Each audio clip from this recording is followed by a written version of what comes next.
لا شريك له ونشهد أن محمدا عبده ورسوله صلى الله تعالى عليه وعلى آله وأصحابه وبارك وسلم تسليما كثيرا كثيرا أما بعد فأعوذ بالله من الشيطان الرجيم بسم الله الرحمن الرحيم وما خلقنا السماوات والأرض وما بينهما باطلا. اس کی آواز اگر بڑھا دی جائے تو اچھا ہوگا میرا خیال ہے.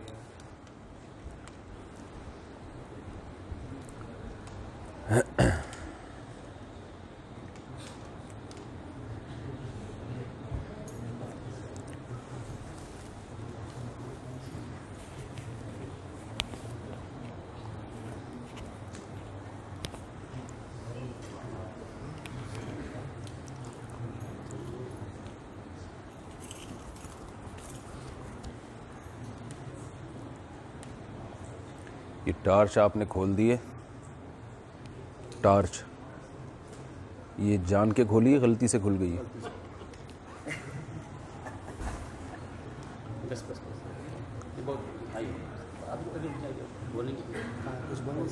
بسم اللہ الرحمن الرحیم. تھوڑی سی اور کر دیں تاکہ مجھے اپنا والیوم ہلکا رکھنا پڑے.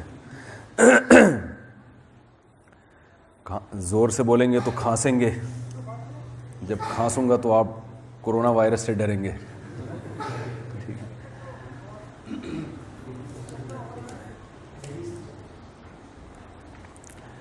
الحمد للہ نحمدہ ونصلی علی رسولہ الکریم.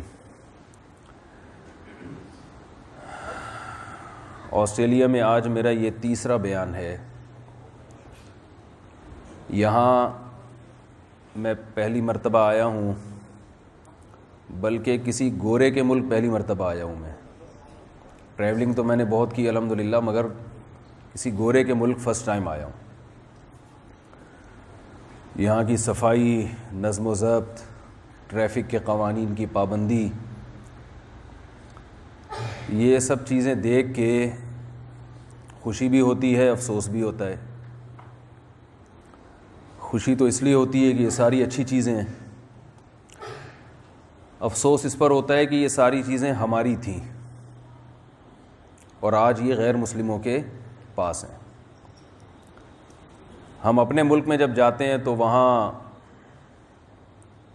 آپ کو زیادہ معلوم ہے کتنی پابندی ہوتی ہے قوانین کی. شور شرابہ نہیں ہے یہاں, جو بات کرتا ہے تمیز سے بات کر رہا ہے. حیرانگی ہو رہی ہے یار, ہر آدمی تمیز سے بات کر رہا ہے.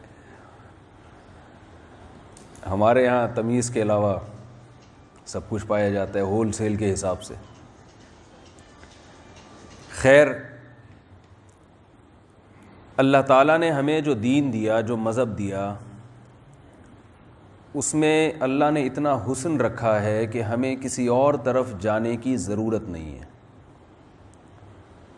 مسائل وہاں پیدا ہوتے ہیں جہاں کسی چیز کو ہم یا کسی قانون کو آدھا فالو کرتے ہیں. صحابہ کرام نے جب اسلام قبول کیا تو مکمل اسلام میں داخل ہوئے. اللہ تعالیٰ نے فرمایا یا ایھا الذین آمنوا ادخلوا فی السلم کافہ, اے ایمان والو اسلام میں مکمل داخل ہو جاؤ. چونکہ ہم اسلام میں مکمل داخل نہیں ہوتے تو بجائے اسلام کی تبلیغ کے ہمارا عمل اسلام کی بدنامی کا ذریعہ بنتا ہے. ورنہ اسلام میں اللہ نے اتنی اٹریکشن رکھی ہے کہ یہ مغناطیس ہے, میگنیٹ ہے, جو لوگوں کو اپنی طرف کھینچتا ہے. حضرت عمر رضی اللہ تعالی عنہ فرمایا کرتے تھے کہ من لم یعرف الجاہلیہ لم یعرف الاسلام. جس نے زمانہ جاہلیت نہیں دیکھا, اسلام سے پہلے کا زمانہ نہیں دیکھا, وہ اسلام کے حسن اور اسلام کی خوبی کو نہیں پہچان سکتا. اور اب ہم چونکہ جاہلیت ہی دیکھ رہے ہیں, اسلام نہیں دیکھ رہے, تو لہذا ہم بھی اسلام کی خوبی کو نہیں پہچان سکتے. پورا اسلام ہمیں نظر نہیں آ رہا ہے. تو میں کوشش کروں گا کہ کچھ پورے اسلام پر تھوڑی سی بات ہو جائے. پوری بات تو پورے اسلام پر اس مختصر وقت میں ممکن نہیں ہے، لیکن پورے اسلام کو کچھ دیر میں میں ڈیفائن کر دوں, کچھ دیر میں میں اس کو کی وضاحت کر دوں, اس کی میں کوشش کروں گا. اللہ مجھے اس کوشش میں کامیاب فرمائے. اور آپ یہ نیت کر لیں کہ اس پورے اسلام کو ہم نے فالو کرنا ہے, آدھا وعدہ معاملہ اب چھوڑ دینا چاہیے. علامہ اقبال نے کہا تھا نا, دو رنگی چھوڑ دے یک رنگ ہو جا, سراسر موم یا پھر سنگ ہو جا, یا ادھر ہو جا یا ادھر ہو جا. پورے اسلام میں سب سے پہلی جو چیز ہے وہ عقیدہ ہے, نظریہ ہے. اسلام کی ابتدا یہاں سے شروع ہوتی ہے کہ ہمیں کیوں بنایا گیا. دیکھیے دنیا میں کوئی سفر ایسا نہیں ہے جس سفر کی منزل کا آپ کو پہلے سے علم نہ ہو کہ جانا کہاں ہے. آپ بس میں بیٹھ گئے, گاڑی میں بیٹھ گئے, ٹیکسی کرائی آپ نے. اب آپ ٹیکسی میں بیٹھنے کے بعد ڈرائیور آپ سے پوچھتا ہے کہ کہاں جانا ہے, آپ کہتے ہیں چل نکلو دیکھیں گے کہاں جانا ہے. اس سے بڑا بے وقوف کوئی مسافر ہو سکتا ہے, کوئی پیسنجر ہو سکتا ہے جو بیٹھنے کے بعد فیصلہ کرے کہ جانا, جملہ کمپلیٹ کرنا پڑے گا, کہاں ہے, تاکہ میں سمجھوں کہ میرے ساتھ آپ شریک ہیں. تو یہ پہلے فیصلہ کیا جاتا ہے کہ منزل کہاں ہے. دنیا بھی ایک سفر ہے, یہ اگر سفر نہ ہوتا تو گزرتا نہیں. سفر کی ڈیفینیشن کیا ہے؟ گزر جائے. جو گزرتی نہیں ہے چیز وہ سفر نہیں ہوتی. ہم پیدا ہوئے تھے, ایک دفعہ کا ذکر ہے, ونس اپون اے ٹائم.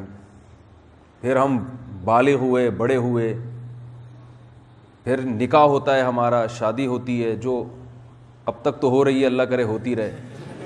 ٹھیک ہے, جو گرل فرینڈ کا رواج معاشرے میں آہستہ آہستہ چل رہا ہے اس سے لگ رہا ہے کہ یہ کہیں سسٹم ختم ہی نہ ہو جائے.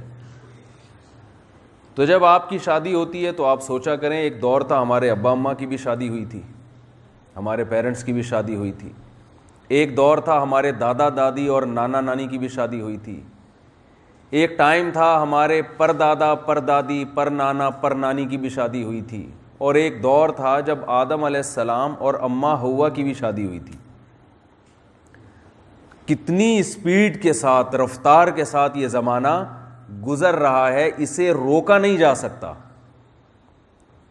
میں یہاں جب آیا نا تو آسٹریلیا کی ہسٹری کے بارے میں کچھ پوچھا تو پتہ چلا جی 1780 میں گورے آئے تھے یہاں پہ. اب واللہ عالم مجھے جو بتایا گیا میں اسی کے حساب سے بتا رہا ہوں. تو 1780 میں جو گورے آئے تھے وہ اب نہیں ہیں. کتنی نسلیں گزر چکی ہیں, پورا ماحول چینج ہو گیا ہے. دنیا میں پیسے کے ذریعے کہا جاتا ہے کہ سب کچھ ممکن ہے, مگر وہ ٹائم جو گزر گیا اسے واپس لانا ممکن نہیں ہے. ایک سیکنڈ بھی جو گزر گیا وہ بھی قیامت تک واپس نہیں آ سکتا. تو یہ ایسا سفر ہے کہ یہ رکنے کا نام ہی نہیں لے رہا ہے. آپ اگر ٹیکسی میں بیٹھیں اور آپ نے فیصلہ نہیں کیا کہ میں نے جانا کہاں ہے, تو آپ ڈرائیور کو روک دیتے ہیں تھوڑی دیر کے لیے, یار میں ذرا کنفیوز ہوں, میں نے جانا کہاں ہے. اب میں انڈا موڑ کی مثال تو دے نہیں سکتا, بہت سے لوگوں کی سمجھ میں نہیں آئے گی.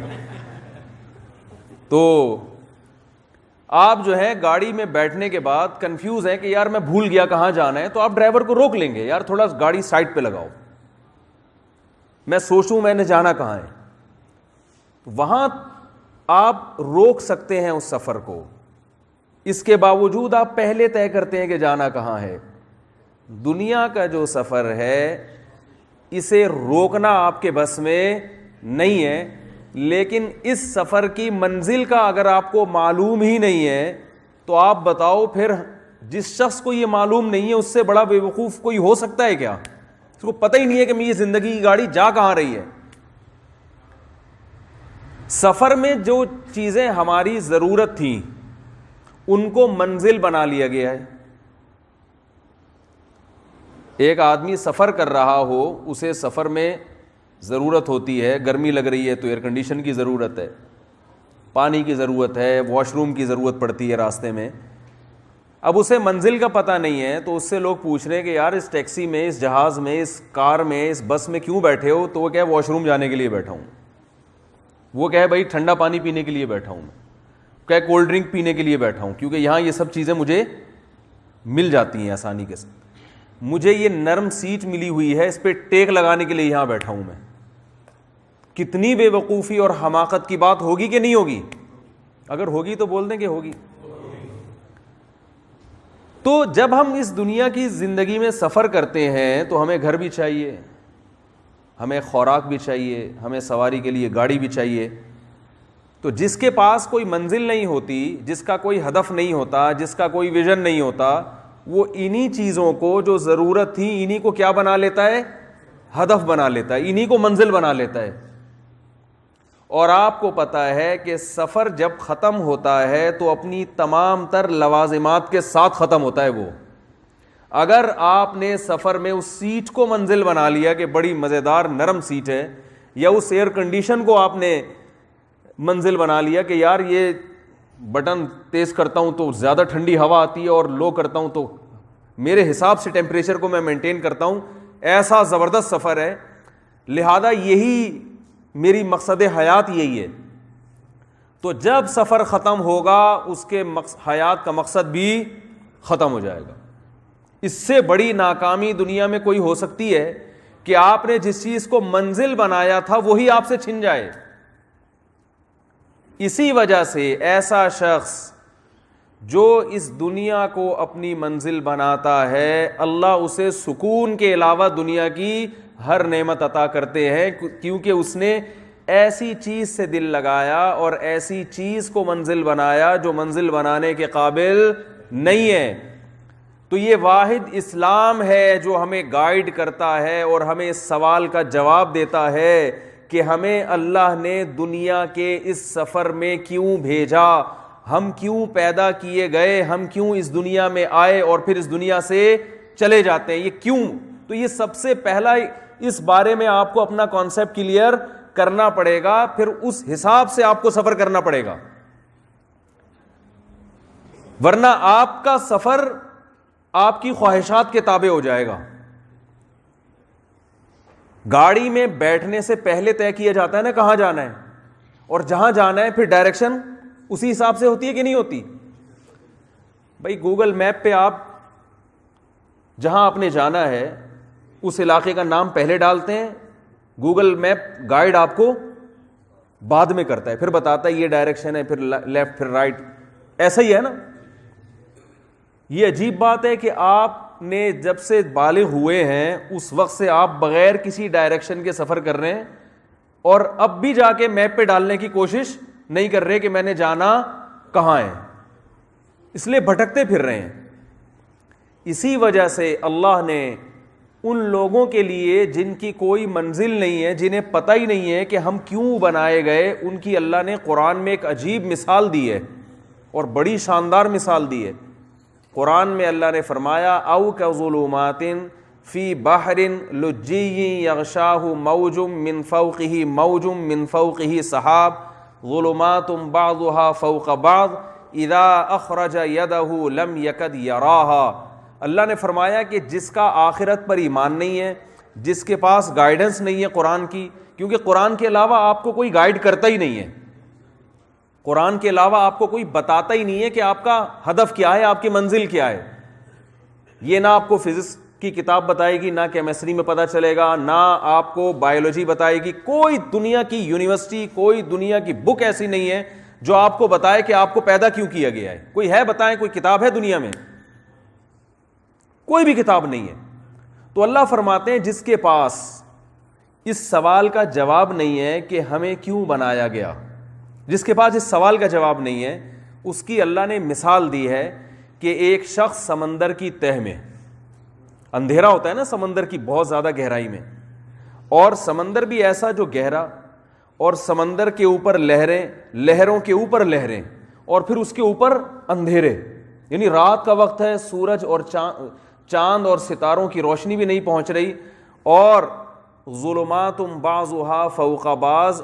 قرآن نے مثال دی ہے کہ جیسے اندھیروں کے اوپر اندھیرے چڑھے ہوئے ہیں, اتنا گھپ اندھیرا, اس اندھیرے میں اذا اخرج یدہ لم یکد یراہا, ایک شخص اگر اپنا ہاتھ نکال کے دیکھنے کی کوشش کرتا ہے تو وہ بھی اسے نظر نہیں آتا.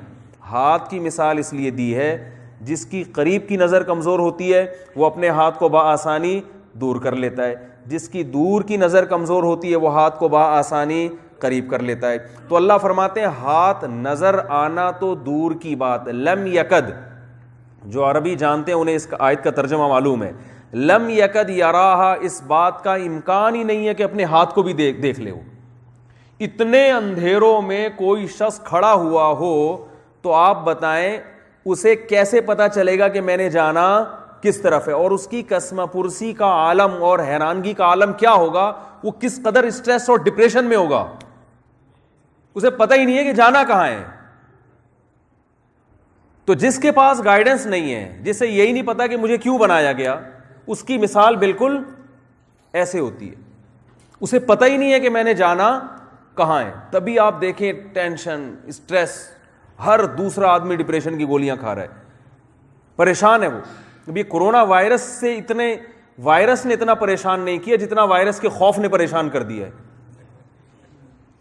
بھائی مر جائیں گے نا زیادہ سے زیادہ, یہی ہوگا نا. تو 2.5-3 لاکھ لوگ تو ویسے ہی مر جاتے ہیں دنیا میں, اللہ نہ کرے کوئی مرے, اللہ سب کو حیات اور زندگی دے. لیکن وجہ کیا ہے کہ جو سفر تھا اسی کو کیا بنا لیا اصل. اب اسٹاپ کے آنے سے ڈر رہے ہیں بھائی, آپ ٹرین میں جا رہے ہیں اسٹیشن آنے سے ڈر رہے ہیں کہ یار اترنا نہ پڑ جائے کہیں. میرے خیال میں سمجھا نہیں پا رہا اپنی بات. آپ جہاز میں جا رہے ہیں, جہاز کے لینڈ کرنے سے ڈر رہے ہیں کہ یار اتر نہ جائے. تو لینڈنگ سے تو خوشی ہوتی ہے نا بھائی, کیا خیال ہے؟ جب اسٹاپ آتا ہے بس کا تو خوشی ہوتی ہے. یہاں کیا ہو رہا ہے, بس میں سفر کر رہے ہیں, ڈر اس بات کا ہے کہ کہیں اسٹاپ نہ آ جائے. W11 تو سنا ہوگا آپ لوگوں نے, W11 میں بیٹھے ہوئے ہیں اور ڈر اس بات کا ہے کہ کنڈکٹر اتار نہ دے. تو بھائی وہ تو بیٹھے ہی اترنے کے لیے تھے, اس میں رہنے کے لیے تھوڑی. ڈرائیور ہے جو بیچارہ مجبوری میں بیٹھا ہوا ہے, باقی تو سارے اتر جاتے ہیں, اور جب اترتے ہیں تو خوش ہوتے ہیں. اور وہاں تو بہت زیادہ خوشی اس بات کی ہوتی ہے کہ الحمدللہ بٹوا محفوظ, یہ ایک الگ خوشی ہوتی ہے. تو یہ ایک عجیب بات ہے, جس سفر کے بارے میں معلوم ہے کہ یہ سفر ہے اور یہاں سے ہم نے بہرحال ہر قیمت پہ ہر صورت پہ جانا ہے, اور اس میں جانے سے ڈر رہے ہیں کہ چلے نہ جائیں یہاں سے. تو بھائی کیوں نہیں جاؤ گے؟ دنیا میں کوئی ایسا ہے جو یہاں آیا ہو اور نہ گیا ہو؟ نوح علیہ السلام 950 سال سے زیادہ ان کی عمر, وہ بھی چلے گئے. 950 سال کا مطلب تصور نہیں کیا جا سکتا, کتنی لمبی زندگی. مگر آج نوح علیہ السلام بھی موجود نہیں ہے. تو یہ 50 60 70 سال کیا ہے, یہ اس کی کیا اوقات ہے؟ یہ کتنا بڑا سوال ہے نا کہ اس سفر میں اللہ نے ہمیں کیوں بھیجا. اتنا اہم ترین انسانی زندگی کا سوال ہے کہ انسان کو بالغ ہونے کے بعد سب سے پہلے اس سوال کا جواب تلاش کرنا چاہیے تھا. لیکن انسان دنیا کے عیش و عشرت میں اور سفر کی مستیوں میں پڑھ کر اسی سوال کا جواب تلاش کرنے سے قاصر رہتا ہے, اسی سوال کا جواب تلاش نہیں کرتا وہ. تو پیغمبر دنیا میں انسان کو اس سوال کی اہمیت بتانے اور اس کا جواب دینے کے لیے دنیا میں آتے ہیں. اور پیغمبروں کے دنیا سے جانے کے بعد علماء اور مبلغین پیغمبروں کا یہ کی دعوت لوگوں تک پہنچاتے ہیں. آپ کو یونیورسٹیوں میں اور میڈیا پہ ہر قسم کا ٹاپک ملے گا, ہر طرح کی باتیں. آپ گوگل پہ سرچ کریں, دنیا کے ہر سوال کا جواب ہے, سوائے ایک سوال جو میں اکثر بتاتے رہتا ہوں, بیوی کو قابو کرنے کا طریقہ. اس کے علاوہ ہر سوال کا جواب ہے. وہ گوگل پہ کسی نے ڈال دیا کہ بیگم کو قابو پر پانے کا, اس کو ہر جواب مل رہا تھا نا گوگل پہ, جو لکھو آ جاتا ہے. اس نے کہا یار چلو ٹرائی کر کے دیکھتے ہیں. تو وہ جواب آیا کہ بھائی ہم بھی سرچنگ میں ہیں, کوئی اگر ہو تو ہمیں بتائیے گا. تو ہر سوال کا جواب گوگل پہ موجود ہے. مگر آپ لکھیں ہمیں کیوں بنایا, اس سوال کا جواب گوگل, بولو بھائی نہیں بتا. کتنا اہم سوال ہے بھائی, یہ ایک مشین ہے. سب سے پہلے یہ تو پتا ہو کہ کیوں بنی ہے یہ. سب سے پہلے یہ تو بتاؤ اس کا مقصد کیا ہے. دنیا میں کوئی چیز ایسی ہے جو بے مقصد ہو؟ دیکھیے جو کام دنیا میں اتفاق سے ہوتے ہیں ان کا کوئی مقصد نہیں ہوتا. میں اگر بیان کر رہا ہوں اور میرے یہاں کوئی شیشے کا گلاس ہو اور اتفاق سے میرا ہاتھ اس گلاس پہ لگے اور وہ گلاس گر کے ٹوٹ جائے, آپ پوچھیں گے مفتی صاحب آپ کو ہم نے سڈنی بیان کے لیے بلایا تھا, گلاس توڑنے کے لیے بولے نا بھائی, نہیں بلایا, تو آپ نے گلاس کیوں توڑا؟ تو میں جواب میں کہہ سکتا ہوں بھائی توڑا نہیں ہے, ٹوٹ گیا ہے غلطی سے, جان کر میں نے یہ کام نہیں کیا. تو جو کام آٹومیٹیکلی خود سے ہو جاتے ہیں ان کی کوئی ریزن نہیں ہوتی. لیکن اگر میں بیان کر رہا ہوں اور میں گلاس یہاں سے اٹھا کے ایسے زمین پہ توڑ دوں تو آپ پوچھیں گے بھائی کیوں توڑا؟ میں کہوں ویسے ہی. یہ جواب میرا یہ معقول جواب ہوگا؟ آپ مان لیں گے اس کو؟ بھائی یا تو آپ ڈپریشن کے مریض ہیں یا آپ ایک دم بے قابو ہو جاتے ہیں غصے میں, کچھ پتہ نہیں چل رہا کہ کیا کر رہے ہیں آپ. مجھے جواب دینا پڑے گا. دوسری بات یہ کہ جو کام خود بخود ہوتے ہیں, اتفاق سے ہوتے ہیں, ان میں مینجمنٹ نہیں ہوتی. دیکھیں اگر میں گلاس اٹھا کے توڑوں یا میرا ہاتھ لگے اور گلاس ٹوٹ جائے, آپ مجھ سے پوچھیں گے گلاس کیوں توڑا, میں کہوں ویسے ہی ٹوٹ گیا. لیکن اگر کل وہ گلاس جڑ گیا ہے, آپ نے دیکھا کہ ٹوٹا ہوا گلاس کیا تھا, جڑ گیا ہے, آپ کہیں مفتی صاحب آپ نے کیوں جوڑا, یہ اس تکلف کی آپ کو کیا ضرورت تھی؟ تو میں یہی جواب دوں جو کل دیا تھا کہ میں نے توڑا نہیں ہے ٹوٹ گیا ہے, میں نے جوڑا نہیں ہے جڑ گیا ہے. آپ مان لیں گے؟ بھائی اگر مان جائیں گے تو بتا دیں ہاں مان جائیں گے, نہیں مانیں گے تو بتا دیں کہ نہیں. آپ کہیں گے ٹوٹنے کی بات تو سمجھ میں آتی ہے کہ خود سے ٹوٹا ہو, چیزیں خود سے جڑا نہیں کرتی, جڑتی نہیں ہیں خود سے. ایک گلاس جو 2 حصوں میں ڈیوائیڈ ہو گیا تھا, کروڑوں اربوں سال کے بعد بھی اتفاق سے وہ نہیں جڑ سکتا. یہ انسان جس کی انگلیاں اپنی جگہ پر, ناخن اپنی جگہ پر, آنکھیں اپنی جگہ پر, پلکیں اپنی جگہ پر, کھوپڑی اپنی جگہ پر, گردے اپنی جگہ پر, دل اپنی جگہ پر, گھٹنے, جوائنٹ, سب چیزیں اپنی جگہ پر جڑ بھی رہی ہیں اور ان میں حیات ہے. ایک تو روبوٹ ہوتا ہے نا بے جان, آنکھوں میں دیکھنے کی صلاحیت, کانوں میں سننے کی صلاحیت, ناک میں سونگھنے کی صلاحیت, زبان میں چکھنے کی صلاحیت, بولنے کی صلاحیت, اور ہاتھوں میں پکڑنے کی صلاحیت, اور ٹانگوں میں چلنے کی صلاحیت.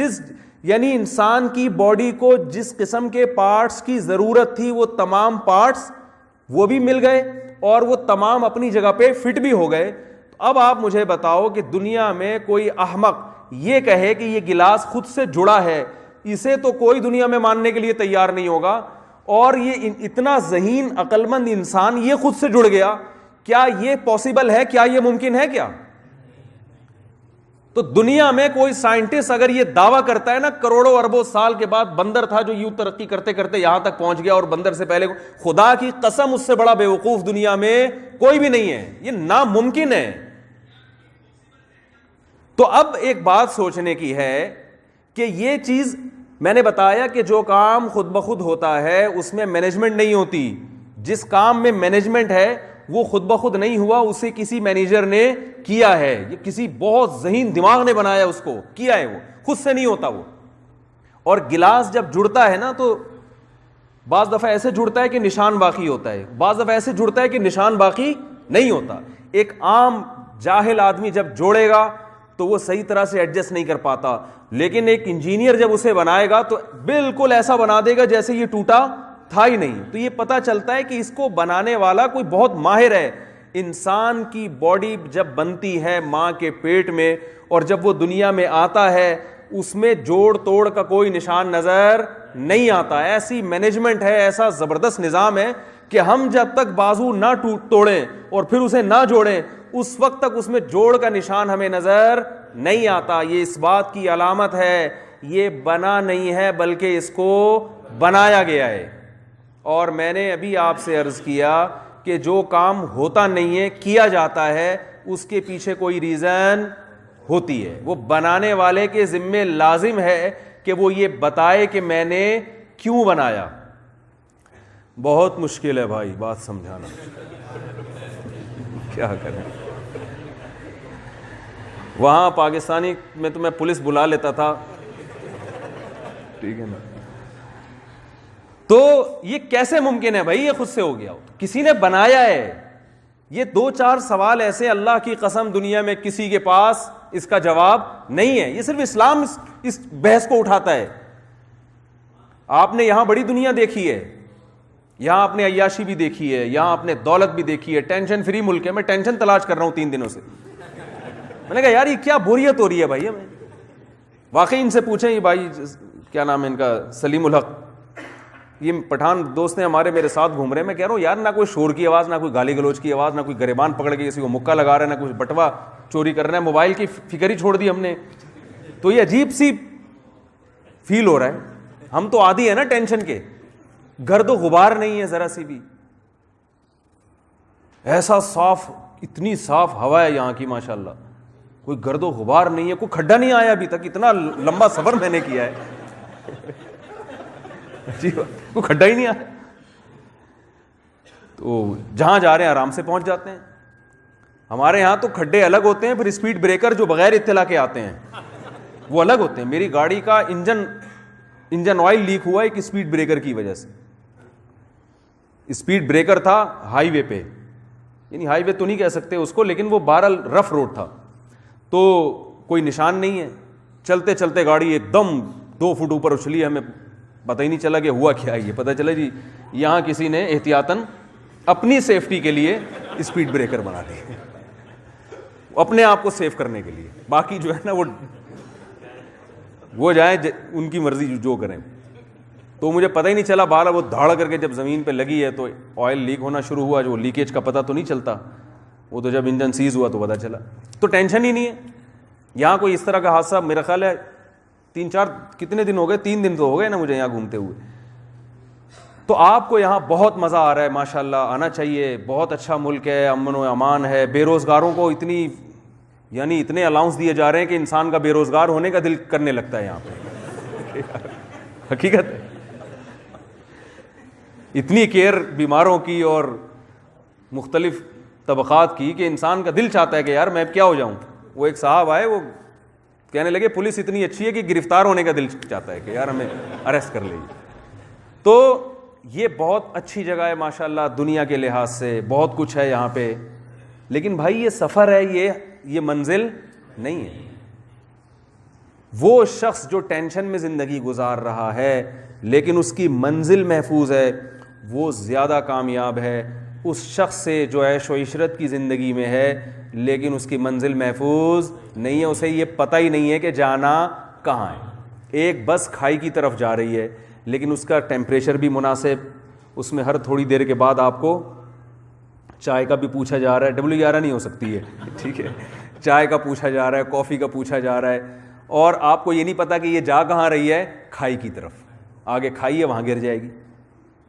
اور ایک بس ہے W11 ہی ہے, وہ سمجھ لیں, وہ ایسی بس ہے کہ اس میں شور شرابہ ہے, کنڈکٹر کی اپنی آواز ہے, بیٹھنے کے لیے جگہ نہیں ملی آپ کو, لیکن وہ آپ کو منزل کی طرف لے کے جا رہی ہے جہاں سب کچھ ہے. تو بتاؤ زیادہ سکون میں کون ہوگا؟ جو کھٹارا بس میں بیٹھا ہوا ہے نا, وہ زیادہ سکون میں ہوگا, وہ زیادہ کامیاب ہے, اس لیے کہ اس کی منزل کیا ہے, محفوظ ہے.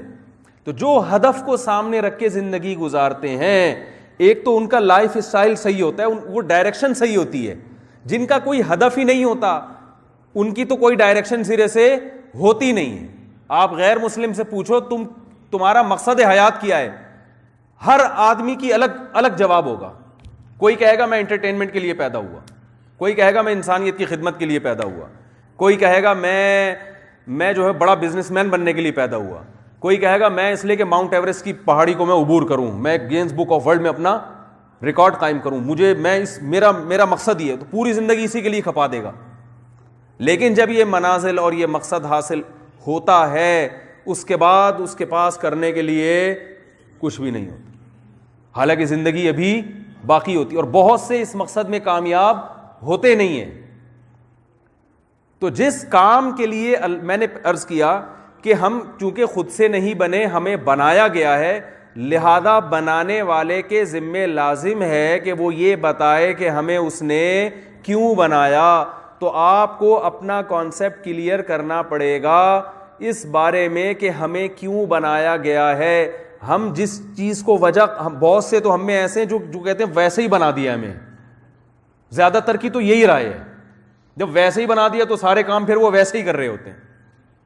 بھئی یہ کیوں کیا ویسے ہی, میچ کیوں دیکھ رہے ہو سارا دن بیٹھ کے ویسے ہی, یہی ہو رہا ہے نا.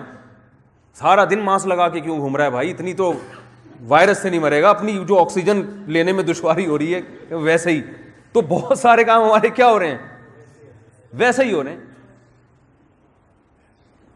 اور جب ویسے ہی انسان کا اپنا کوئی ویژن نہیں ہوتا تو بڑے لوگ کیا کہتے ہیں, وہ کسی اور کے ویژن کا حصہ بن جاتا ہے. بھائی جس قوم کا اپنا کوئی ہدف نہ ہو تو کوئی دوسری بڑی قومیں ان کو کیا بنا لیتی ہیں. آپ کا جب اپنا بزنس نہ ہو تو پھر آپ کو بزنس مین اپنی کمپنی میں ملازم رکھ لیتا ہے نا, کہ یار میرے بزنس کو رن کر, بھائی تنخواہ دے دے گا ایک مخصوص. ایسا ہی ہے نا, آپ اگر چاہتے ہو کہ آپ کسی کے جاب نہ کرو ہے بھائی, اور کسی اپنے باس کے جو ہے نا وہ چاپلوسی نہ کرو, تو خود آپ کو باس بننا پڑے گا نا. بھائی ایسا ہی ہے نا, یا تو اپنی کمپنی کھولو یا کسی اور کمپنی میں کیا بن جاؤ, ملازم بن جاؤ. تو اگر آپ کا اپنا کوئی ہدف نہیں ہے تو پھر آپ شیطان کے اہداف کا حصہ بن جاتے ہیں. پھر شیطان کان پکڑ کے نا جہاں چاہے مرونا شروع کرتے. وہ شراب کی طرف لے کے جاتا ہے, کبھی زنا کی طرف لے کے جاتا ہے, کبھی کہتا ہے بوڑھے والدین کو اولڈ ہوم میں جمع کرا دو, ٹینشن ہے.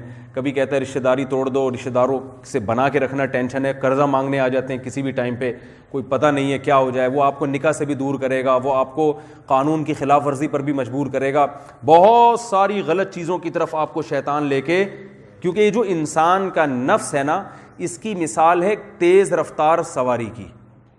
اگر آپ تیز رفتار سواری پہ بیٹھیں اور لگام آپ کے ہاتھ میں نہ ہو, آپ کو نہ پتا ہو کہ میں نے اس گھوڑے کو کہاں لے کے جانا ہے, تو پھر گھوڑا آپ کو اپنی مرضی سے لے کے جائے گا کہ نہیں جائے گا.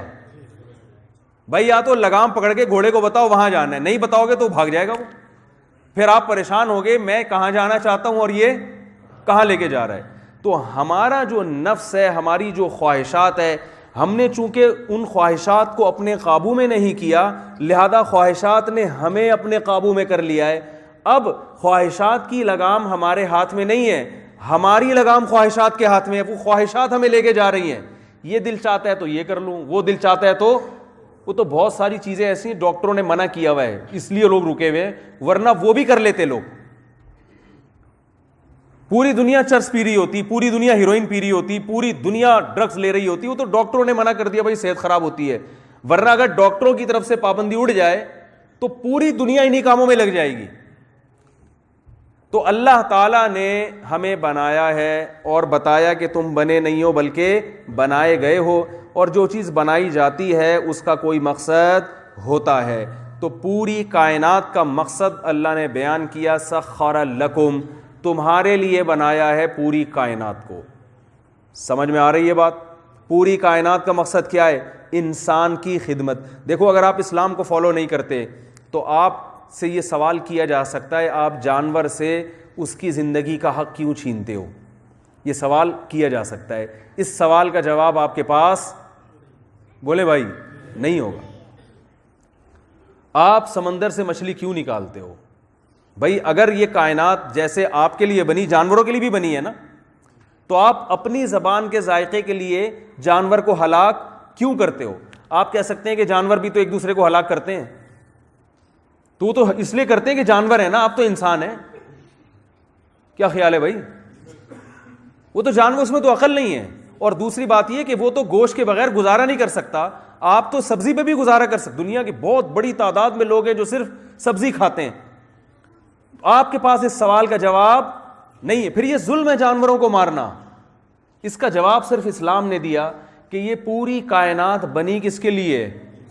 انسان کے لیے. لہذا تم کھا سکتے ہو ان کو, اللہ نے اجازت دی ہے, یہ تمہارے لیے بنی ہے. اور انسان کو اللہ نے بنایا ہے, وما خلقت الجن والانس الا لیعبدون, فرمایا میں نے اپنی عبادت کے لیے, غلامی کے لیے پیدا کیا انسان. ہمارا ہدف یہ ہے کہ اللہ کے جو احکام ہیں, جو اللہ نے ہمیں لا دیا ہے, قانون دیا ہے, اللہ یہ دیکھنا چاہتا ہے کہ اس قانون کو پورا کرتے ہو یا اس قانون کی, بولے بھائی, مخالفت کرتے ہو.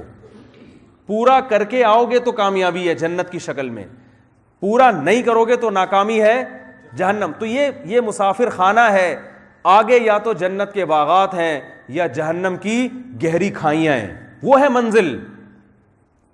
اس کو سامنے رکھ کر آپ نے اگر لائف گزاری تو آپ کی لائف کیا ہو جائے گی, اس کا ایک ڈائریکشن ملے گی آپ کو, آپ اس سمت میں, ایک خاص سمت میں چلنا شروع ہو جائیں گے.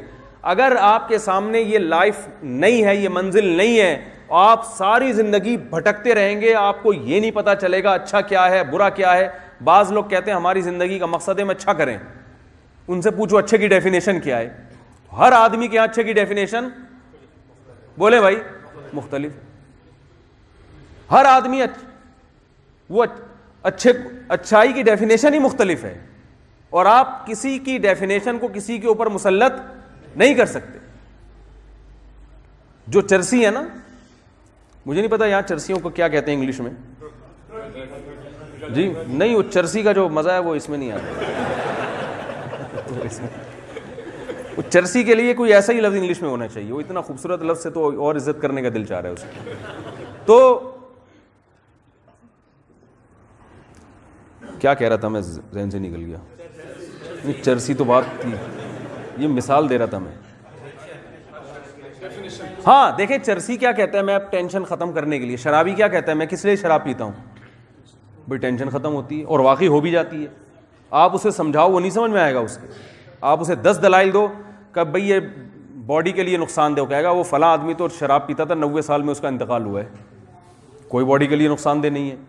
تو بہت بحث کرتے چلے جائیں, قیامت آ جائے گی, انسان کسی ایک پلیٹ فارم پہ جمع ہو ہی نہیں سکتے کہ اچھا کیا ہے اور برا کیا ہے.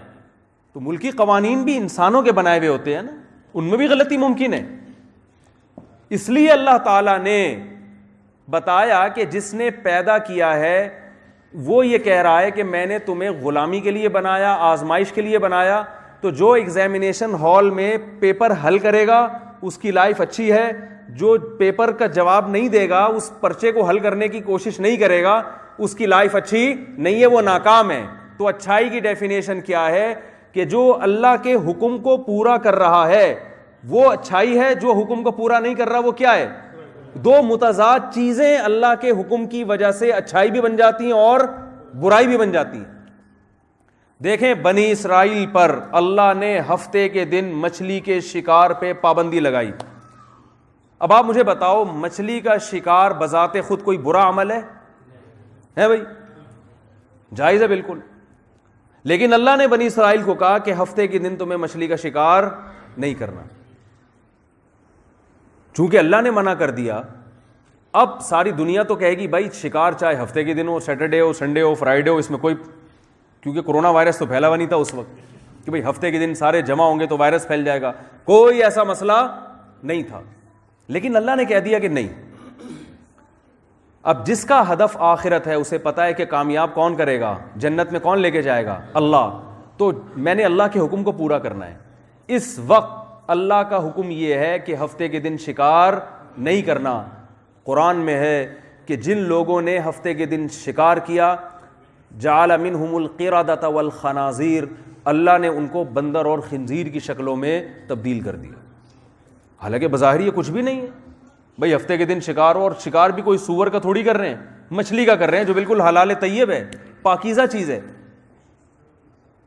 لیکن وہ اپنے ہدف سے ہٹ گئے, کتنی بڑی سزا ملی ہے ان کو. فرماتے ہیں کہ قلنا لہم کونوا قردۃ خاسئین, ذلیل بندر اور سوروں کی شکل میں صبح سو کے اٹھے.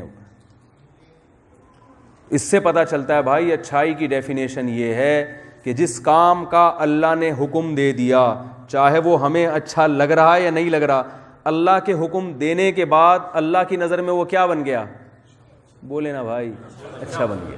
کیونکہ اب وہ آپ کو دیکھیں, اچھائی کہتے ہیں کہ جو ہر وہ چیز جو آپ کو آپ کے ویژن کے قریب لے کے جا رہی ہو وہ کیا کہلائے گی, اچھائی. جب آپ کا ایک ہدف ہے, آپ سفر پہ جا رہے ہیں, تو آپ کا سب سے پہلے آپ ترجیح کو دیتے ہیں کہ میں منزل پر پہنچوں.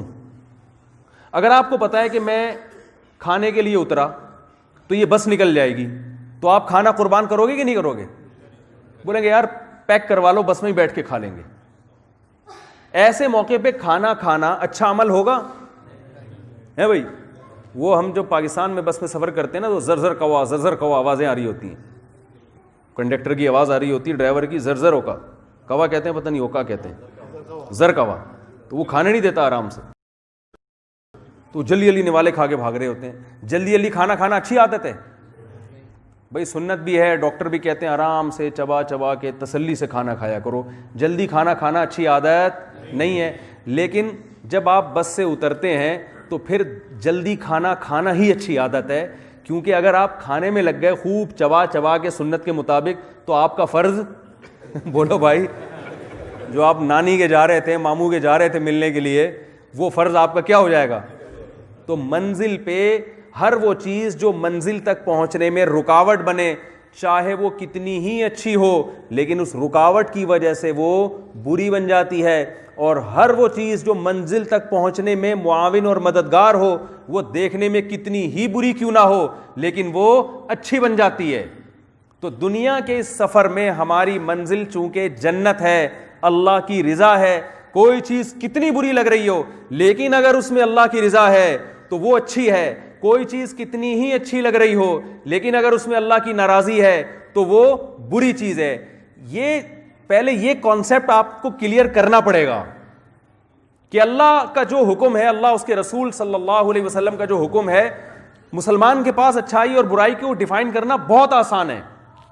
جس کے پاس اسلام نہیں ہے, جس کے پاس اسلام نہیں ہے اس کے لیے اللہ کی قسم قیامت تک اچھائی اور برائی کو ڈیفائن کرنا ممکن نہیں ہے. تو اب روزہ ہم رکھتے ہیں, بھوکا پیاسا رہتے ہیں نا افطار تک, تو بھوکا پیاسا رہنا اچھا عمل ہے, لیکن جیسے ہی سورج غروب ہوا اب بالکل اس کے اپوزٹ عمل کرنا کیا ہو جائے گا, اچھا عمل ہے. اب آپ اگر یہ چاہ رہے ہو کہ میں مزید بھوکا رہوں اللہ کی خاطر, میں مزید پیاسا رہوں, تو یہ اچھا عمل کہلائے گا. عشاء کی 4 رکعتیں ہیں, 3 رکعتوں کے بعد سلام پھیر دیں گے, اچھا عمل ہوگا بھائی. اس لیے اچھا نہیں ہوگا کہ 2 سردے کھا گئے آپ ہیں بھائی, 1 رکوع کھا گئے. لیکن اگر کوئی یہ کرتا ہے کہ 4 رکعتوں کے بعد 5ویں بھی پڑھ لیتا ہے, وہ کہتا ہے آج میں 2 سردے زیادہ کروں گا, تو یہ اچھا عمل ہے یا برا عمل ہے؟ حالانکہ دیکھنے میں کتنا اچھا عمل ہے, وہ سردہ بھی کر رہا ہے, وہ فاتحہ بھی پڑھ رہا ہے, وہ تلاوت بھی کر رہا ہے, وہ رکوع بھی کر رہا ہے, سبحان ربی العظیم پڑھ رہا ہے, لیکن برا عمل ہے. جان کر کرے گا پوری نماز دوبارہ پڑھنی پڑے گی, بھولے سے کرے گا تو پینلٹی لگے گی, سجدہ سہو کرنا پڑے گا. تو اس سے صاف پتہ چلتا ہے بھائی کہ اچھائی اور برائی کی ڈیفینیشن یہ ہے کہ کون اللہ کے حکم کو پورا کرتا ہے اور کون اللہ کے حکم کی خلاف ورزی کرتا ہے. اب میں جلدی سے اصل بات کو سمیٹ کے ختم کرنے کی کوشش کرتا ہوں. تو دیکھیں, ایک تو اسلام نے ہمیں یہ بتایا کہ اپنا کانسیپٹ کلیئر کرو کہ تمہیں کیوں بنایا گیا. کیوں بنایا گیا؟ لیبلوکم ایکم احسن عملا, اللہ دیکھنا چاہتا ہے تم میں اچھا عمل کون کرتا ہے. پھر اچھا عمل کہتے کس کو ہیں؟ جس کا اللہ نے حکم دیا وہ کیا ہے اچھا, جس سے اللہ نے روک دیا وہ کیا ہے برا. پھر اللہ تعالیٰ نے جو ہمیں احکام دیے جن کو ہم اچھا کہتے ہیں, ان احکام کی بہت ساری اللہ نے قسمیں بنا دی ہیں, جن میں علماء بڑی بڑی اقسام کہتے ہیں 2 ہیں. نمبر 1 وہ احکام جن کا تعلق ڈائریکٹ اللہ کے حقوق سے ہے. نمبر 2 وہ احکام جن کا تعلق اللہ کی مخلوق کے حقوق سے ہے, جس میں انسان بھی ہیں, مسلم بھی, غیر مسلم بھی, جس کنٹری میں آپ رہتے ہیں اس کے لاء بھی اس میں داخل ہیں, جانوروں کے حقوق بھی اس میں داخل ہیں, رشتہ داروں کے حقوق بھی اس میں داخل, کیونکہ انسان جب زمین میں رہتا ہے تو وہ اکیلا نہیں رہتا, اس کا اپنے جیسے مسلمانوں سے بھی واسطہ پڑتا ہے, اس کا اپنے جیسے رشتہ داروں سے بھی واسطہ پڑتا ہے, اس کا دفتر میں اپنے باس سے بھی واسطہ پڑے گا, کولیگ سے بھی واسطہ پڑے گا, اپنے جو اپنے ہم جماعت ہیں اسکول میں ان سے بھی واسطہ پڑے گا, پھر اس کا جانوروں سے بھی واسطہ پڑے گا, اس کا عورتوں سے بھی واسطہ پڑے گا, مردوں سے بھی واسطہ پڑے گا. ہر کے بارے میں اللہ نے ہمیں پہلے سے حقوق بیان کر دیے, اور اتنے شاندار احکام بیان کر دیے اس بارے میں کہ اگر مسلمان اس کو فالو کرنا شروع کر دیں تو اللہ کی قسم یہ دنیا کیا بن جائے مسلمانوں کے لیے, بلکہ انسانوں کے لیے جنت بن جائے یہ دنیا. ان میں سب سے پہلا اللہ نے حکم دیا وَقَضَىٰ رَبُّكَ أَلَّا تَعْبُدُوا إِلَّا إِيَّاهُ, کہ اللہ کے ساتھ کسی اور کی عبادت نہیں ہو. یہ جو اللہ نے کہا نا میں نے اپنی عبادت یعنی غلامی کے لیے پیدا کیا, تو اس میں اللہ نے کہا کہ اپنی غلامی کے لیے جو میں نے پیدا کیا, تو اس میں صرف کا لفظ بھی ایڈ کر لو. نہیں آ رہی بات, یعنی اللہ کی غلامی کا مطلب صرف اللہ کی غلامی، اور کسی کی نہیں. کسی اور کے حقوق اگر ادا کر رہے ہیں تو کس کی وجہ سے بھائی؟ اللہ کے کہنے سے ادا کر رہے ہیں. اگر آپ حکومت کے قوانین کو فالو کرتے ہیں کس کے کہنے سے؟ اللہ کے کہنے سے. والدین کی خدمت کرتے ہیں تو کس کے کہنے سے؟ اللہ کی. اصل میں جب انسانوں کے کہنے سے کوئی کام کرتا ہے تو وہ انسان کو خوش کرنے کے لیے کرتا ہے، اور انسان کو جب آپ خوش کرنے کے لیے کوئی کام کریں گے تو وہ انسان کبھی تو اس کا بدلہ دے گا اور کبھی بدلہ نہیں دے گا. جب بدلہ دے گا تو بعض دفعہ پورا بدلہ نہیں دیتا، تھوڑا سا دیتا ہے، اور بعض دفعہ تھوڑا بھی نہیں دیتا، اور جب نہیں دیتا تو بعض دفعہ دینے کی قدرت ہی نہیں ہوتی اس میں. لہذا یہاں، اور بعض دفعہ اس کو پتہ ہی نہیں ہوتا کہ یہ میرا حق ادا کر رہا ہے. جہاں یہ مسئلہ آتا ہے تو وہاں انسان پھر انسانوں کے حقوق دبانا شروع کر دیتے ہیں. بہت مشکل ہے بھائی، بہت مشکل ہے. یہی تو ہو رہا ہے نا مارکیٹ میں.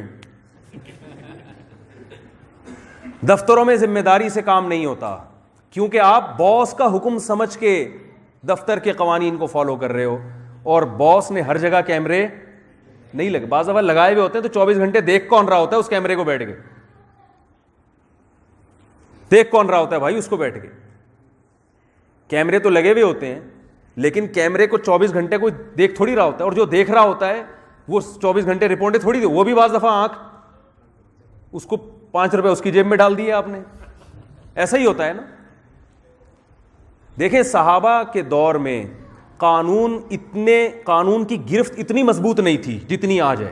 آج کرپشن کرنا مشکل ہے، صحابہ کے دور میں ایسا سسٹم نہیں تھا. نہ کوئی کیمرے لگے ہوئے تھے خفیہ، نہ کوئی ایسا مینجمنٹ کا بہترین نظام تھا جیسا آج ہے. شماریات کا جو نظام ہے، آڈیٹنگ کا جو سسٹم ہے وہ آج ہے، پہلے تھوڑی تھا. لیکن اس کے باوجود کئی اسلامی کنٹریز ایسے ہیں جو صحابہ کی تجارت کو دیکھ کر، وہاں غیر مسلم تھے، صحابہ کی تجارت کو دیکھ کر ایمان لائے. تجارت کو دیکھ کر ایمان لائے. کیونکہ صحابہ اگر تجارت میں جھوٹ سے بچ رہے ہیں تو حکومت کے قانون کی وجہ سے نہیں بلکہ اللہ کے، کیونکہ ان کو پتا ہے کہ اللہ اس کا بدلہ دے گا. حکومت تو بدلہ دے نہیں سکتی. حکومت جرائم پر سزائیں تو دیتی ہے، قانون کی پابندی پر ثواب نہیں دیتی. اگر وہ دینا شروع کر دے تو حکومت کے خزانے ختم.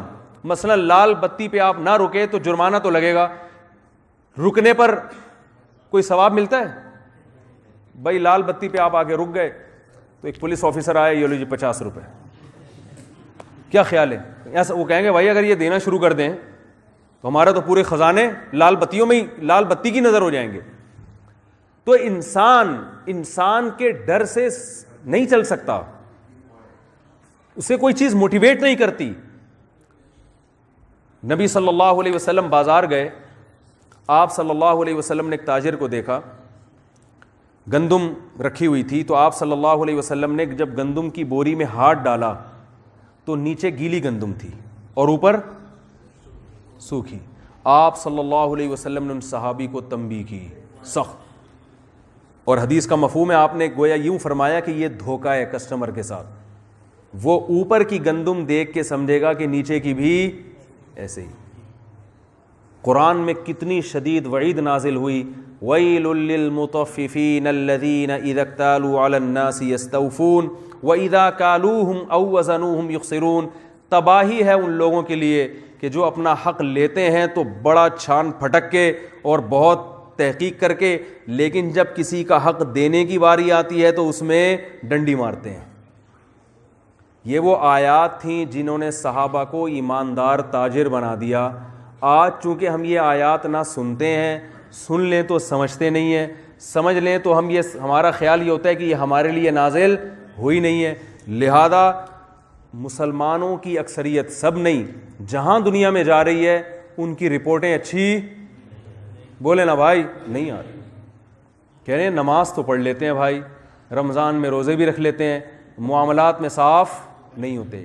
کیونکہ ہم یہ سمجھتے ہیں کہ نماز اللہ کا حکم ہے، اس پر گورنمنٹ کی طرف سے کوئی الاؤنس نہیں ملتا تو لہذا پڑھ لیں گے. روزہ رکھنا اللہ کا حکم ہے، حکومت کی طرف سے اس پہ پیسے نہیں ملتے لہذا روزہ رکھ لیں گے. کرپشن سے بچنا گویا اللہ کا حکم نہیں ہے, یہ تو حکومت کے قوانین ہیں, تبھی تو حکومت نے جگہ جگہ کیمرے لگائے ہوئے ہیں. لہذا جہاں کیمرے کا پتہ ہو کہ یہ فیک کیمرہ لگا ہوا ہے یا یہ بند ہے تو وہاں بڑے آرام سے کرپشن کر لی جاتی. او بھائی اتنا بڑا حکم ہے نا کرپشن سے بچنا. قوم شعیب علیہ السلام کی پوری قوم کو اللہ نے تباہ و برباد کر دیا کرپشن کی وجہ سے. پیغمبر کو بھیجا گیا اس کام کے لیے کہ کرپشن کو روکو. پورے پیغمبر آئے اپنی قوم میں, اوفوا الکیل والمیزان بالقسط, اے میری قوم ناپ تول میں کمی مت کرو. ولا تبخسوا الناس اشیاءهم ولا تعثوا فی الارض مفسدین, لوگوں کے حق میں ڈنڈی مت مارو, پورا پورا حق ادا کرو. تو اللہ تعالیٰ نے جو ہمیں احکام دیے ہیں, جتنے بھی لاز ہیں اسلام کے, وہ ہم نے اس کو حکومت کی وجہ سے فالو نہیں کرنا, بلکہ کس لیے فالو کرنا ہے؟ اللہ کی وجہ سے. اور اللہ نے حکومت کے قوانین جو جائز قوانین ہیں ان کو بھی فالو کرنے کا حکم دیا ہے, چاہے وہ غیر مسلم ریاست ہو یا مسلم ریاست. یوسف علیہ الصلاۃ والسلام جب وزیر خزانہ بنے تو وہ مسلم ریاست تھی یا غیر مسلم؟ غیر مسلم ریاست تھی. ما کان لیأخذ اخاہ فی دین الملک, یوسف علیہ السلام کے بھائی پر چوری کا الزام لگا تو اللہ فرماتے ہیں کہ بادشاہ کے دین میں اس کی اجازت نہیں تھی کہ وہ چور کو اپنے پاس رکھ لیتے. یہاں یوسف علیہ السلام کس کے قانون کو فالو کر رہے ہیں؟ بادشاہ کے قانون, کہ بھئی ان کے ملک میں اس کی اجازت نہیں ہے. لہذا انہی سے پوچھا کہ تم بتاؤ کہ چور کی کیا سزا ہے. انہوں نے کہا سزا یہ ہے کہ اس کو رکھ لو. بھائی تمہاری طرف سے پرمیشن ہے, جس پہ چوری کا الزام لگا ہم اس کو رکھ لیں؟ ہاں بھائی الزام سچا ثابت ہو جائے تو رکھ لیں. جب پیالہ نکالا تو یوسف علیہ السلام کے بھائی کے سامان سے نکلا. فرمایا تم نے خود ہی کہا تھا کہ رکھ لو, تو تمہارے کہنے سے ہم کیا کر رہے ہیں؟ نہیں آ رہی میرا خیال ہے بات. تو فالو کر رہے ہیں نا قانون, جائز قانون ہے اس کو فالو کر رہے ہیں. اور اکثر قوانین تو جائز ہی ہوتے ہیں, غلط قوانین ہاں بعض قوانین متصادم ہے, وہ ایک الگ بحث ہے پھر. تو اللہ تعالیٰ نے ہمیں حکم دیا وَاعْبُدُوا اللَّهَ وَلَا تُشْرِكُوا بِهِ شَيْئًا, سب سے پہلے اللہ کا حق ہے اس کے ساتھ کسی کو شریک نہیں کرنا. اور پھر مخلوق کے حقوق میں سب سے پہلے اللہ نے والدین کو رکھا ہے.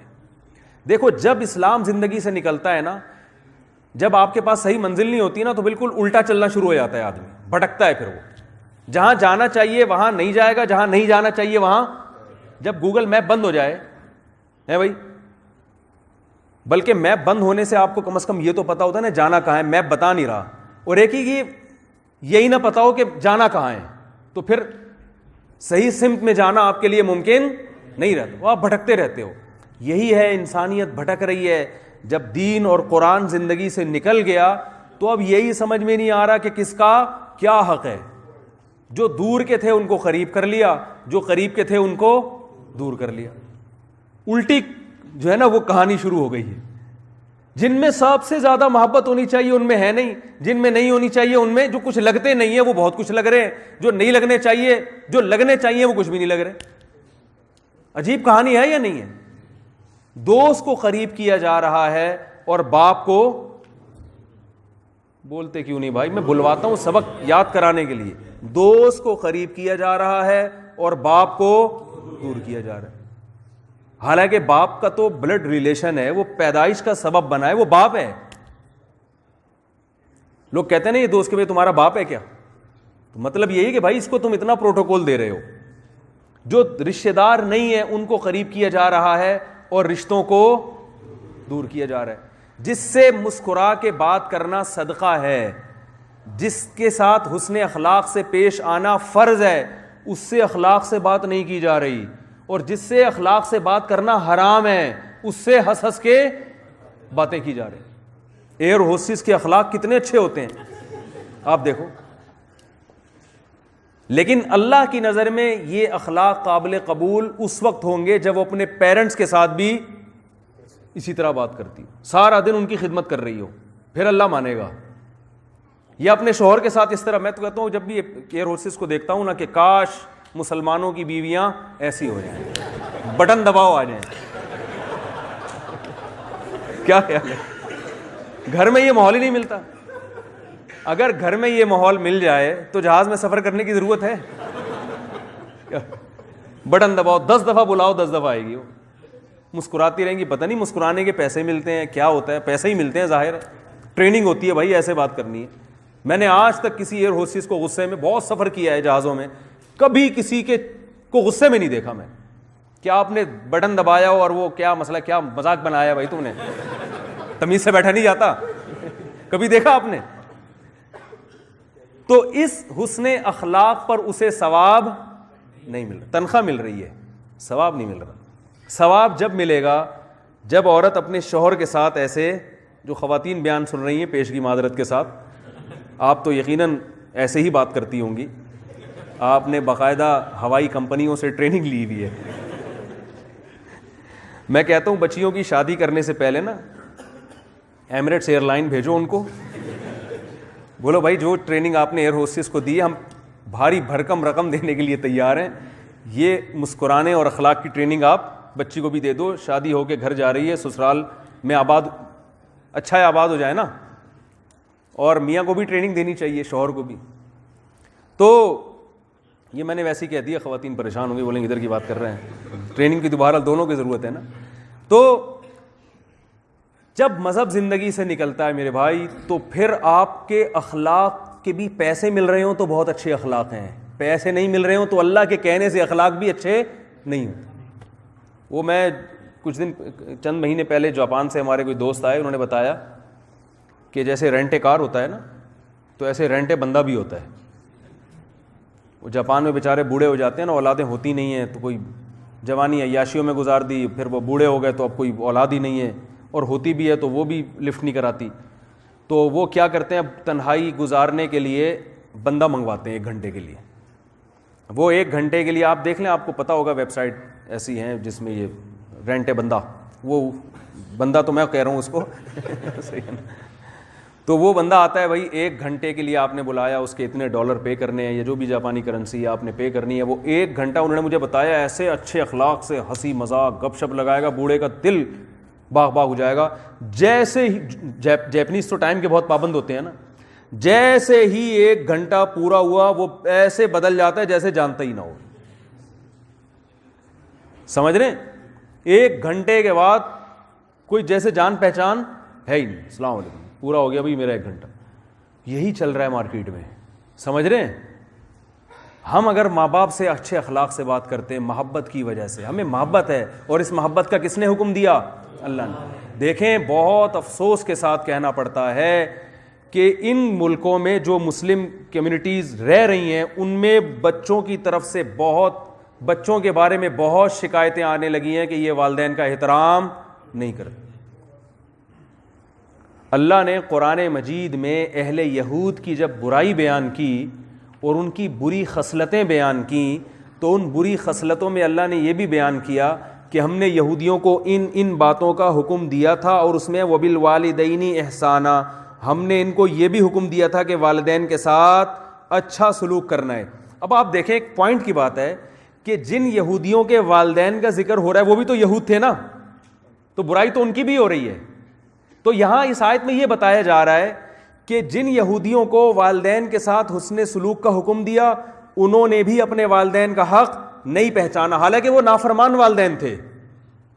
لیکن اللہ کو غضب اس پر آ رہا ہے کہ تھے تو تمہارے والدین، اور جن والدین کی بات ہو رہی ہے جن کے حق کی، انہوں نے بھی اپنے والدین کا حق ادا نہیں کیا. تو یہ نہیں کہا جا سکتا تھا چونکہ انہوں نے ادا نہیں کیا تو اولاد اگر ادا نہ کرے تو کیا ہے. نا نا نا نا نا، آپ کے والدین نے اگر اپنے والدین کا حق ادا نہیں بھی کیا تو بھی آپ کو اپنے والدین کا حق بہرحال ادا کرنا پڑے گا، کیونکہ آپ سے اس بارے میں قیامت کے دن سوال ہوگا. حقوق العباد میں سب سے پہلا سوال قتل کے بارے میں ہوگا، اور رشتہ داری میں سب سے پہلا سوال والدین کے بارے میں ہوگا قیامت کے دن، سب سے پہلا سوال.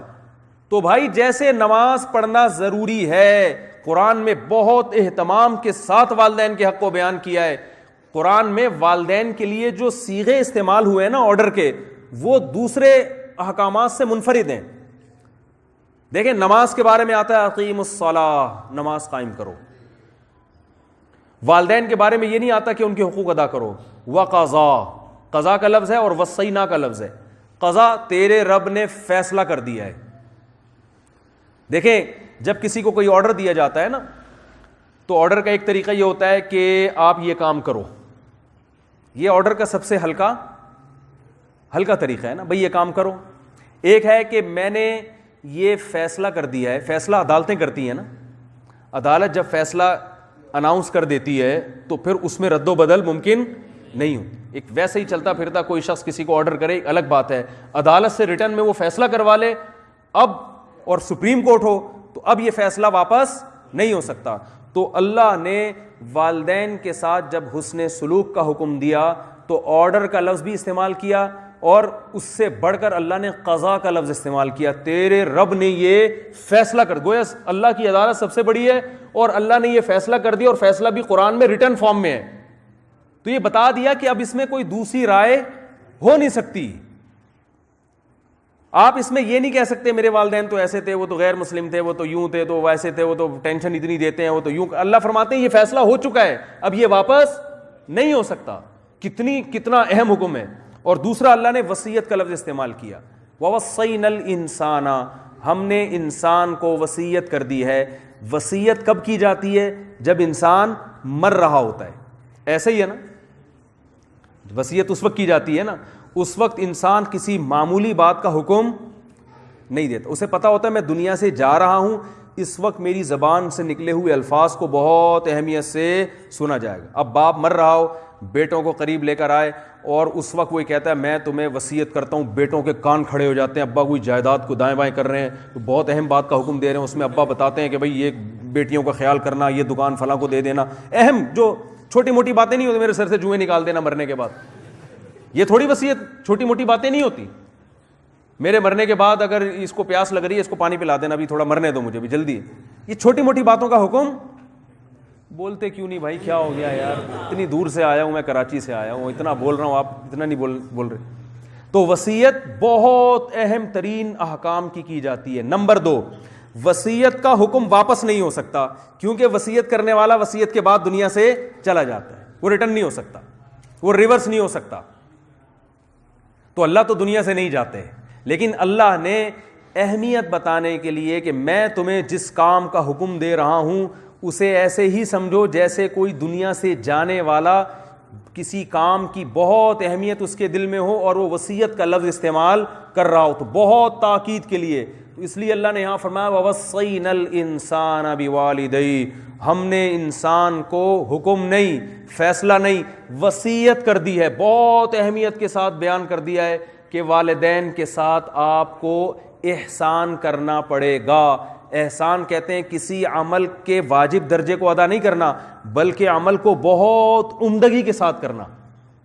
دیکھیں 3 درجے ہوتے ہیں نا کسی بھی عمل کے. انگلش میں ایک ہوتا ہے میرا خیال ہے گڈ ہے, ایک بیٹر ہے, اور ایکسیلنٹ ہوتا ہے شاید, گڈ بیٹر بیسٹ. تو بیسٹ کا مطلب بہت اچھا, ایکسیلنٹ کا مطلب کیا ہوتا ہے؟ بہت زیادہ اچھا نا. تو درجہ احسان کسے کہتے ہیں؟ ایکسیلنٹ کو.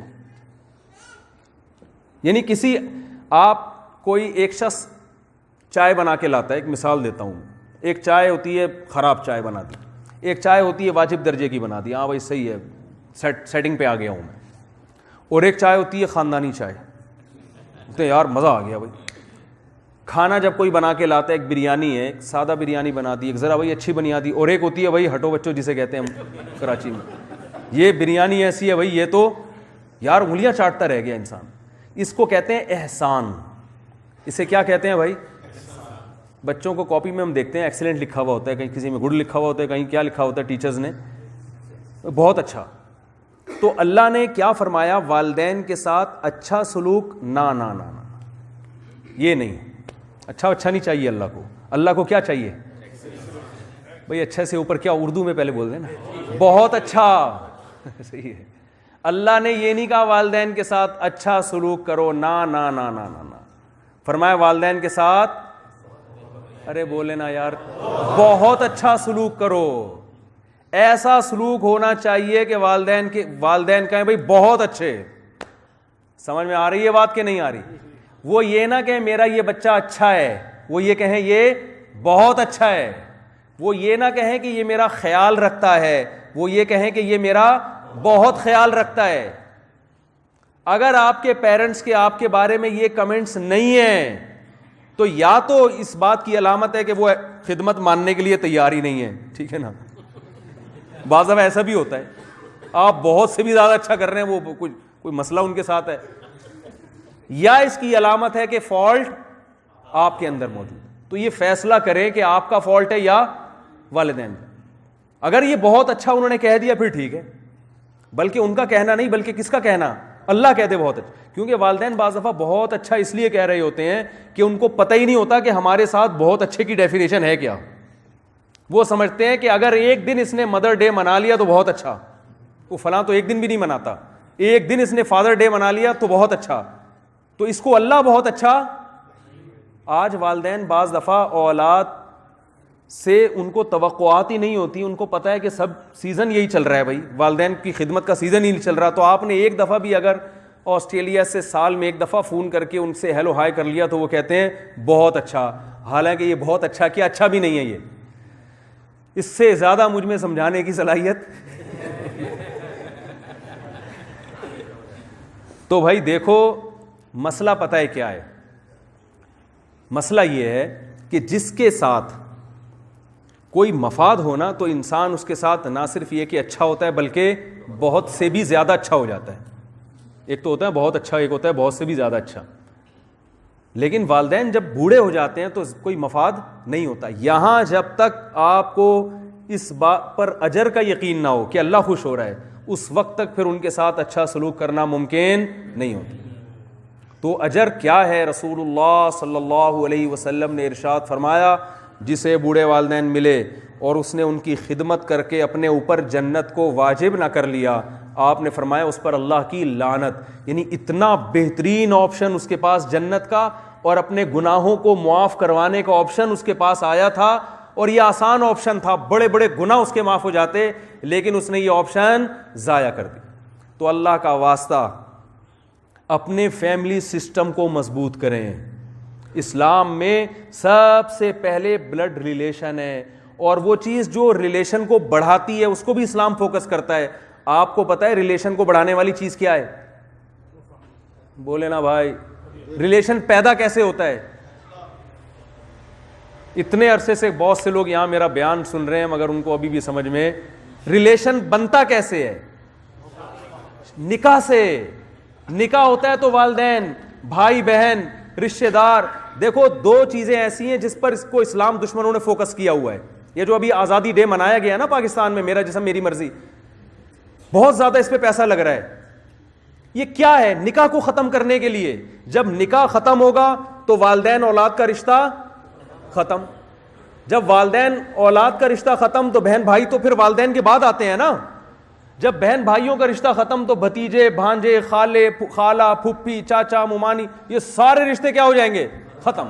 پھر آپ میں سے ہر شخص اخپل طریقے سے زندگی گزارے گا.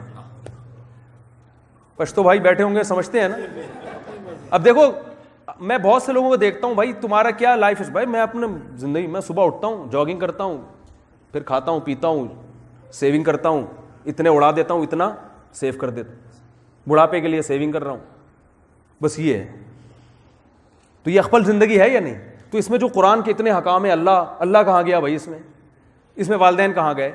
اس میں پھر وآتِ ذی القربى حقہ, جتنے قریب سے قریب رشتہ دار ہیں ان کو حق دو. وہ رشتہ دار کہاں گئے بھائی؟ وہ تو مارکیٹ سے کیا ہو گئے, سارے شارٹ ہو گئے. یہ لائف اسٹائل اسلام کا نہیں ہے. نہیں آ رہی بات؟ یہ اسلام کا نہیں ہے. اسلام بالکل اس کے اپوزٹ ہے, بالکل اپوزٹ. اخپل طریقے سے زندگی گزارنے کی آپ کو اجازت نہیں ہے. آپ جب صبح اٹھیں گے تو اٹھتے ہی سب سے پہلے اللہ کا حکم ہے نماز پڑھو. پھر والدین کا آپ نے پوچھنا, اگر والدین آپ کے ساتھ رہتے ہیں. ہمارے ایک دوست تھے, بتاتے تھے میری بچپن سے ذمہ داری تھی, صبح اٹھنے کے بعد نماز کے بعد والدین کو چائے کی عادت تھی, تو مجھے بچپن سے میری والدہ نے سکھایا کہ چائے بنا کے مجھے بھی پلانا ہے اور ابا کو بھی پلانا ہے. ماں باپ ایک تو خدمت سکھا ہی نہیں رہے ہیں اپنی. جب بچہ سمجھدار ہو گیا تو اپنی خدمت کس سے لینی ہے آپ نے؟ اولاد سے, تاکہ اس کو خدمت کی عادت پڑے. تو کہتے ہیں اب تک پلا رہا ہوں میں، حالانکہ ان کے اپنے بچے ہو گئے، اب تک پلا رہا ہوں. وہ حدیث میں آتا ہے نا، رسول اللہ، بس یہ حدیث سنا کے میں بیان ختم کرتا ہوں. رسول اللہ صلی اللہ علیہ وسلم نے ارشاد فرمایا کہ پچھلی امتوں میں 3 شخص تھے جو کسی غار میں پناہ لینے کے لیے گئے اور پتھر اوپر سے لڑکا اور غار کا دروازہ بند ہو گیا. دھکا دے رہے ہیں تو وہ پتھر ہلنے کا نام نہیں لے رہا. اب نہ ہوا ہے نہ روشنی ہے، موت یقینی ہے. تو اب تینوں نے کہا کہ بھائی کسی نے کوئی اچھا عمل کیا ہو تو اللہ کے سامنے پیش کرتے ہیں تاکہ اللہ اس عمل کی لاج رکھ کے آج ہمیں اس موت سے نجات دے. بھوکے پیاسے مرنا تھا انہوں نے. ایک نے دعا مانگی، لمبی حدیث ہے میں بہت مختصر کر رہا ہوں. ایک نے دعا مانگی، یا اللہ مجھے فلاں اپنی چچا زاد بہن سے عشق تھا اور میں اس سے بدکاری کرنا چاہتا تھا، وہ نہیں مانتی تھی. ایک دن جب قحط پڑا وہ مجبور ہو کر میرے پاس آئی اور مجھے کہنے لگی کچھ راشن دو. تو میں نے کہا اس شرط کے ساتھ دوں گا کہ مجھے بدکاری کرنے دے. جب مجھے مکمل اس پہ قدرت حاصل ہو گئی، اس نے مجھے اللہ تجھ سے ڈرایا کہ اللہ سے ڈر. تو عین اس وقت جب مجھے اس پر قدرت تھی اور سالوں سے تمنا تھی میری، میں تیرے خوف سے پیچھے ہٹ گیا. اللہم ان کنت فعلت ذلک ابتغاء وجہک فاکشف عنا ما نحن فیہ. اب دیکھو یہاں پر کوئی لا ہے، قانون روک رہا ہے اس کو، ہے بھائی اس برائی سے. قانون تو اس کو برائی نہیں ہو سکتا ہے، قانون اس کو برائی نہ کہہ رہا ہو، لیکن اللہ کا خوف ہے، اسے پتا ہے بھائی یہ جرم ہے. اے اللہ میں تیرے خوف سے پیچھے ہٹ گیا. ان کنت فعلت ذلک ابتغاء وجہک فاکشف عنا ما نحن فیہ. اے اللہ اگر میں نے تجھے خوش کرنے کے لیے یہ کام کیا تھا تو جس مصیبت میں آج میں ہوں تو اس مصیبت کو ہم سے دور کر دے. حدیث میں آتا ہے پتھر تھوڑا سا لڑک گیا. دوسرا شخص تھا، اس نے یہ کہا کہ میرا فلاں مزدور تھا. اس پر میں انشاءاللہ کبھی تفصیل سے اس حدیث پر بیان کروں گا، بہت علمی نکات ہیں اس حدیث میں. اس نے کہا اے اللہ میرا ایک فلاں ملازم تھا جس کو میں نے اجرت نہیں دی، وہ لڑائی ہو گئی چلا گیا اجرت لیے بغیر. اس کی اجرت کو میں نے بزنس میں لگایا، وہ بزنس پھلا پھولا اور بھیڑ بکریاں وہ سینکڑوں کی تعداد میں. کئی سال کے بعد وہ آیا، اس نے کہا میرے پیسے دو مجھے. تو میں نے کہا یہ سارا تیرا ہی مال ہے، لے جا. وہ بھی نالائق ایسا سارا ہی لے گیا. گھننے ہوتے ہیں نا بعض لوگ، آپ کو پتہ ہے نا گھننے. دوسرا سوال اس نے نہیں پوچھا، لے گیا. تو یہ بہت بڑی بات ہوتی ہے، بڑا دل گردہ چاہیے کہ لیکن اے اللہ میں اپنے مال کو حرام کی، یعنی شبہ سے بھی بچانے کے لیے، شبہ بھی نہ ہوا. تو اے اللہ اگر میں نے تجھے خوش کرنے کے لیے یہ کام کیا تھا تو جس مصیبت میں ہوں اسے دور کر دے. حدیث میں آتا ہے پتھر تھوڑا سا اور لڑک گیا، لیکن ابھی نکلنے کے قابل نہیں ہے.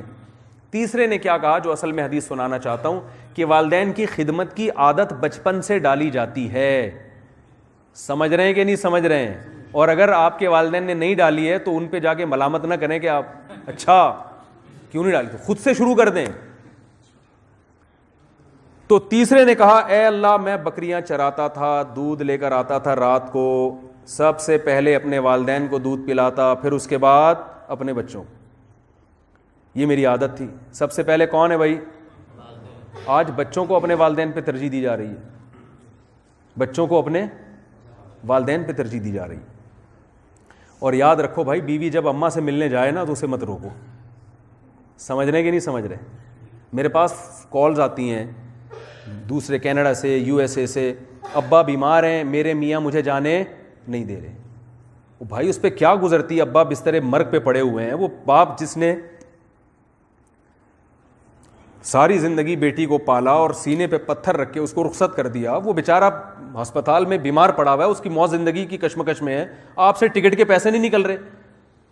تو آپ سوچو کہ آپ کی بیٹی آپ کے ساتھ یہ کرے، کیا گزرے گی آپ کی. ایسے ایسے کنجوس لوگ ہیں، اللہ کی پناہ. یہ بہت بڑا جرم ہے. رو رہی ہوتی ہیں عورتیں، فون آتے ہیں میرے پاس، میری ماں کی طبیعت خراب ہے، شوہر مجھے جانے نہیں دے رہا. تو تعاون کرنا چاہیے. تو اچھی عورت ہے جو اپنے والدین کو جس نے یاد رکھا ہوا ہے، جو وفادار ہے آپ کے ساتھ بھی وفا کرے گی. اور جو ماں باپ کو بھول گئی تو کوئی بھروسہ نہیں ہے، آپ سے اچھا ملا تو آپ کو بھی بھول جائے گی، وہ کوئی بھروسہ نہیں ہے اس کا. خوش ہونا چاہیے. ایک صاحب نے مجھے بتایا کہ میری جب شادی ہوئی تو میری بیگم جو ہے نا وہ رخصتی کے بعد بھی اپنے ابا اماں کو یاد کر کے روتی رہتی ہے. تو یار یہ کیا ٹینشن ہے یار. تو میں نے کہا خدا کی قسم بڑی غیرت مند ہے یہ. صحیح ہے نا.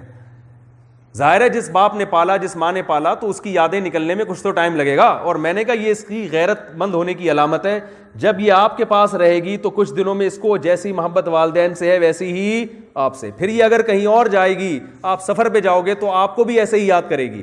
جو جس میں محبت کا کہ سافٹ ویئر انسٹال ہوتے ہیں نا, پھر وہ ہر ایک کے لیے جگہ ہوتی ہے. جس میں نہیں ہوتے تو جب ابا کے لیے نہیں ہے تو پھر میاں کے لیے بھی, بولتے کیوں نہیں بھائی, نہیں ہے, وہ نہیں ہوگی پھر اس میں.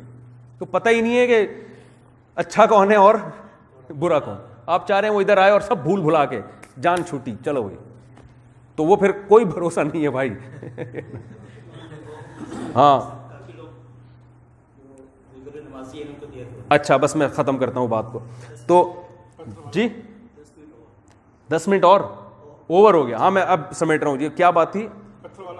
تو وہ انہوں نے کیا کیا کہ وہ پیالہ جو ہے وہ پہلے والدین کو پلاتے تھے, پھر کس کو, بچوں کو. تو وہ کہتے ہیں کہ اے اللہ میں جب گھر آیا تو میرے والدین سو چکے تھے, اب میں نے یہ بھی مناسب نہیں سمجھا کہ میں ان کو اٹھاؤں, اور یہ بھی مناسب نہیں سمجھا کہ ان سے پہلے اپنے بچوں کو پلا دوں. پوری رات والدین کے سرہانے وہ دودھ کا پیالہ لے کے کھڑا رہا ہے, پوری رات. اور جب صبح ان کی آنکھ کھلی ہے تو پھر انہیں پلایا ہے. تو اللہ کو اے اللہ ان کنت فعلت ذلک ابتغاء وجہک فاکشف عنا ما نحن فیہ, اے اللہ اگر تجھے خوش کرنے کے لیے میں نے یہ کام کیا تو آج جس مصیبت میں ہوں اسے ہم سے دور کر دے. دیکھو نبی نے یہ واقعہ کیوں سنایا کہ اللہ کی نظر میں رشتہ داروں کی اہمیت دوسروں سے, بولے بھائی, زیادہ ہے. کس قدر خدمت کا ثواب ہے. آج لوگ وظیفے مانگتے ہیں, میں اس ٹینشن میں کوئی وظیفہ بتاؤ, میں اس ٹینشن میں کوئی وظیفہ بتاؤ. او بھائی خدمت کرو والدین کی, بوڑھوں کی خدمت کرو, بھائی کا خیال رکھو, بہن کا خیال رکھو, اپنے قریبی رشتوں کو جوڑو. تو رسول اللہ صلی اللہ علیہ وسلم نے فرمایا جو چاہتا ہے کہ اس کے پاس برکتیں, اس کی عمر میں برکت ہو, فلیصل رحمہ, اسے اپنے رشتوں کو جوڑنا پڑے گا. اللہ تعالیٰ سمجھنے کی, عمل کرنے کی توفیق عطا فرمائے. وما علینا الا البلاغ.